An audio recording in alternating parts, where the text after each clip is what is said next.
Pourquoi Lamine Yamal et Robert Lewandowski ont-ils été accusés d'avoir violé les règles antidopage? La vraie raison va vous surprendre. Beaucoup de supporters soupçonnèrent déjà que ces bandages autour de leurs mains cachèrent quelque chose. Certains disaient même que c'était le secret derrière les performances incroyables des joueurs du Barça. Et bien sûr, du côté du Real Madrid, on n'a pas hésité à les accuser de dopage. Tout est parti d'un match, la demi-finale de Ligue des Champions contre l'Inter Milan. Ce soir-là, Lamine Yamal, à seulement 16 ans, a livré une performance historique. Peut-être l'un des plus grands matchs jamais joués par un adolescent au plus haut niveau. Il était tellement impressionnant que beaucoup se sont mis à accuser ces bandages. Ce n'est pas normal, disaient certains. Résultat, Yamal et Lewandowski ont été sanctionnés. Amende, 5 000 € chacun. La nouvelle a vite enflammé les réseaux.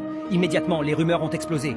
Tous les joueurs du Barça qui portent des bandages sont dopés. Même Rafinha s'est amusé de cette folie, en montrant fièrement son propre bandage pour se moquer des accusations. Mais la vérité est tout autre. Non, ce n'était pas du dopage. En réalité, la sanction vient d'un simple retard. Les deux joueurs sont arrivés quelques minutes après l'heure prévue au contrôle antidopage. Et la règle est claire. Chaque minute de retard coûte 1 000 €. Avec 5 minutes de retard, cela fait 5 000 €.